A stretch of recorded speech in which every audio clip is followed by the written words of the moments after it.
How to fix Roblox application encountered an unrecoverable error. Sometimes you might face these kinds of issues because your application is not up to date. In order to check it out, head over to your App Store. In the search bar, search for Roblox.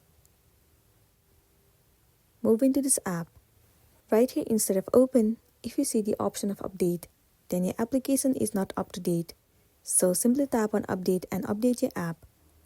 Once you have got the updated version, the next thing you want to do is move into the settings of a device and then head over to General. Move ahead to iPhone storage and then in the search bar, search for Roblox and then move into it. Now click on Offload App. Once again click on Offload App. It will clear the cache and the storage of the application. It will also remove all of the unwanted bugs and make your application run smoothly. This might also fix the issue that you have been facing on Roblox.